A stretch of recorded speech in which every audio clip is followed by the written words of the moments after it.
Did you know that not all homes are created equal? Yeah, some are just perfect for you, and others, well, let's just say they might come with a side of regret. And when you're moving on your own, it just seems like every decision matters. The goal here isn't to scare you, get enough of that with the news. It's to protect you from unexpected costs, resale drama, and real estate heartbreak. So today, I'm going to walk you through the homes that you might want to think twice about before buying in the Denver metro area, because nobody wants to right size into a money pit or discover that their backyard backs to Friday night football for the next decade, unless that's your thing. Now, let's talk about something that might look harmless in the listing, but could haunt you like a bad roommate, and that's the HOA. Now listen, a well-run HOA can be fabulous. Neat landscaping, snow gets plowed, maybe even a cute little pool or clubhouse for your book club. But a poorly run HOA? Oh, that's like moving in with your moody cousin who forgets to pay their share, never takes out the trash, and suddenly wants 10 grand for a roof that you never asked for. So as you're shopping, make sure to watch for no money in reserves. Well, that's a code for special assessment coming. Can't get a copy of the meeting minutes? What are they hiding? A treasure map or just really bad decisions? And while walking through the community, if you notice cracked sidewalks, peeling paint, broken gates, that board might be on a permanent coffee break. If you're considering a home with an HOA, and there is a lot of them here in the South Denver metro area, do not, I repeat, do not skip the part where you review those HOA docs. They're not thrilling, I know, but they're full of juicy details. Think of it like true crime for homeowners, motives, red flags, and drama included. Now, are you aware of hazard zones? Yeah, this is a little something I like to call natural disaster roulette, aka homes in a fire, flood, or hail zone. Yeah, Colorado's gorgeous, right? Mountains, sunshine, fresh air,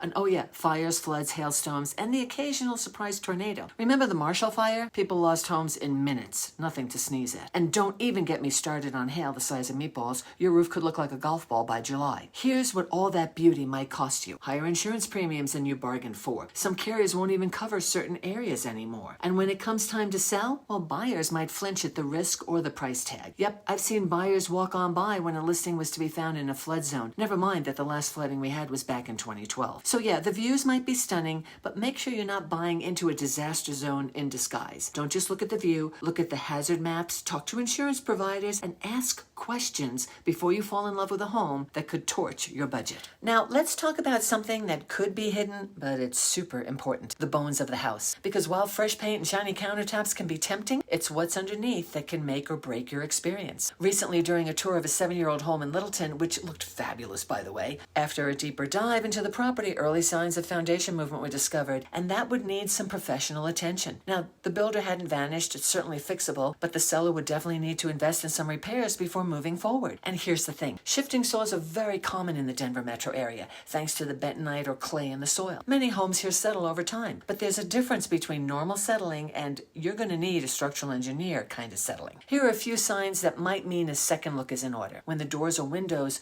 stick or don't line up properly. When you see cracks in the drywall, especially around corners, the ceilings, or the foundation. And when you notice water stains or musty smells in the basement or crawl spaces. These issues don't always mean a deal breaker, but they do mean it's time to call in a pro, an experienced inspector, and sometimes a structural engineer can help you understand what's happening and what it's going to take to fix it. Remember, it's not about avoiding every house with a quirk. It's about knowing what you're getting into and whether it fits your budget and your comfort level. Hey, if you're new here, welcome. My name is Peggy Durstoff. I'm a realtor with Live Denver Suburbs, powered by HomeSmart, and I work with women over 50 who are making big moves, often solo. And my mission is to help you feel confident, informed, and maybe even have a laugh along the way. All right, let's keep going. Next, let's talk about one of my favorite real estate warning labels, those fix and flips, as we like to call them in the business. Whether done by an enthusiastic do-it-yourselfer or even a seasoned investor, they need a deep dive before total commitment. Look, not all flips are bad. Some are beautifully done by experienced professionals who take pride in quality work. But others, let's just say they know how to make things look good in photos. But up close, it's a different story. Mismatched flooring, paint on light switches, cabinets that don't close right, tile work that looks like it was done after 2 glasses of wine and a YouTube video. And here's the big one, no permits.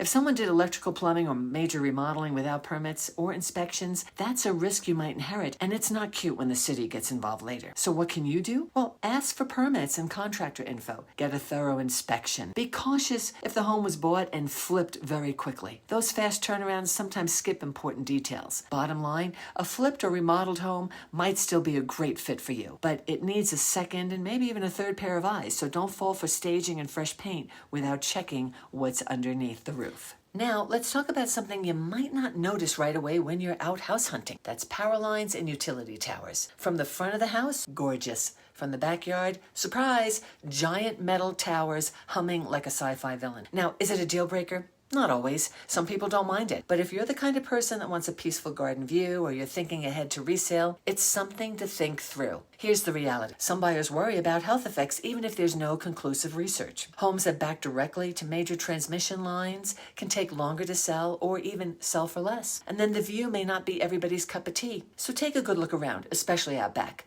If those power lines or towers give you pause, there's a good chance your future buyer will feel the same way. Better to know now than be surprised later. Oh, you know what? Along with the power lines and utility towers, you also want to be aware of what else could be behind the house, because what you see when you open up the back door, well, that can make a big difference in how much you enjoy your home and how easy it will be to sell later. If the home backs to open space, you got privacy, maybe a mountain view, and usually a bump in the property value. But if the same backyard opens to a 4-lane road with constant traffic, honking, and the occasional souped-up muffler at midnight, that's a different story. Here's what you might run into with homes that back to busy roads. Lower resale value. Noise you don't notice during your 20-minute showing, but you'll definitely notice when you're drinking coffee on your patio at 6 a.m. More dust, more traffic, and sometimes even safety concerns for pets or grandkids. Again, it's not a hard no for everybody. Some buyers are fine with it, especially if the home is priced accordingly. But don't just look at the interior. Step out back, stand there for a few minutes and ask yourself, can I live with this? Or will you be waving at every delivery truck that rumbles by while trying to enjoy a glass of wine? Now, here's one that never shows up on any inspection report, but showed up for me big time when I bought, and I want to share it with you. It's just as important. Your gut feeling. Sometimes you walk into a house and it looks great on paper, but something feels off. The layout is awkward, the lighting is weird, or the whole place has that weird energy vibe you just can't explain. And listen, if your instincts are saying,